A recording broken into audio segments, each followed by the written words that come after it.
Hello everybody, my name is Councilman Moose Trillo, here to share a Christmas story with everybody. One of my personal favorites, Rudolph the Red-Nosed Reindeer. Here we go. Hello boys and girls, my name is Sam the Snowman. I'm going to tell you how Christmas was almost canceled one year and how a little reindeer with a shiny red nose saved the day. It all began in Christmas Town at the North Pole. That's where Santa Claus lives with his wife, Mrs. Claus. Their home is a castle in the middle of a snow-covered forest of glittering Christmas trees. Every Christmas, Santa delivers toys to good little girls and boys. And every Christmas, little reindeer dream of becoming part of Santa's team when they grow up. Donner, one of Santa's reindeer, hoped his newborn son, Rudolph, would follow in his hoofsteps. But when Rudolph's nose began to glow, Donner cried, "He has a shiny nose. I'd even say it glows." Just then, Santa arrived to meet the new reindeer. When he saw Rudolph's bright red nose glowing, he said, "Let's hope it stops, if he wants to make the sleigh team someday." And off he went. "We'll just have to hide Rudolph's shiny nose so that he looks like all the other little reindeer," said Donner as he covered Rudolph's nose with mud. Rudolph was very unhappy, but he kept his nose hidden as well as he could. Later, at the reindeer games, Rudolph met a pretty doe named Clarice. She was there to watch the young reindeer practice their flying. Rudolph was shy, but he asked if he could walk her home after the games. Clarice agreed and said, "I think you're cute." That made Rudolph so happy that he flew high in the sky on his very first try. Santa and Comet, the flying coach, were amazed.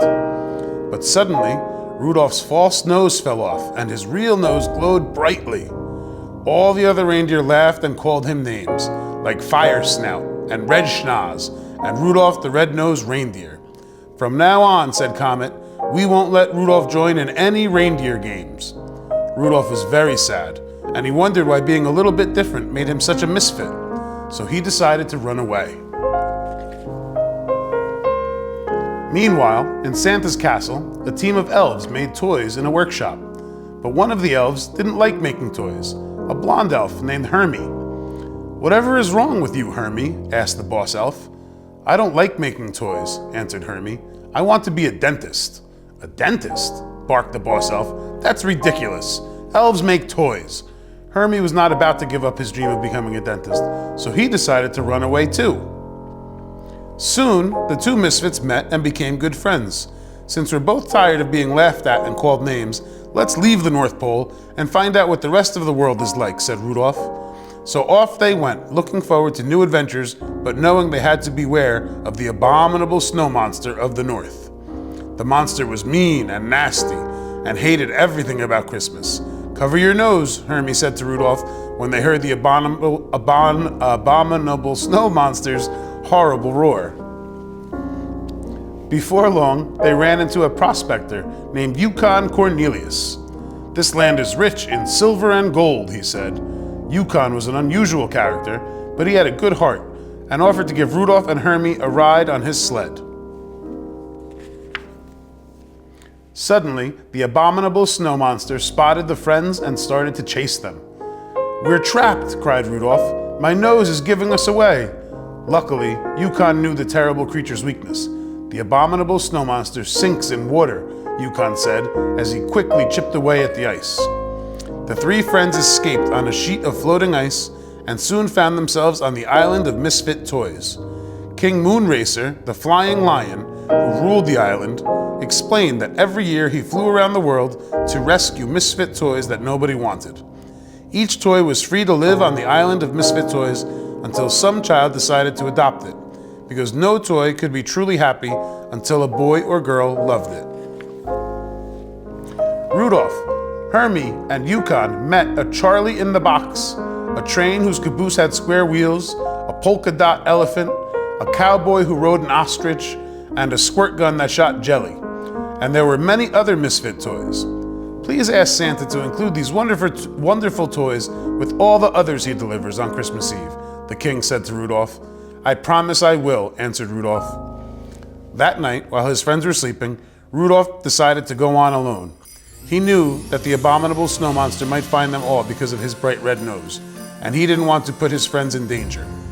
During his journey, Rudolph began to realize he couldn't run away from his troubles, so he decided to go home. In Christmastown, Rudolph discovered that his parents and Clarice had left to look for him and never returned.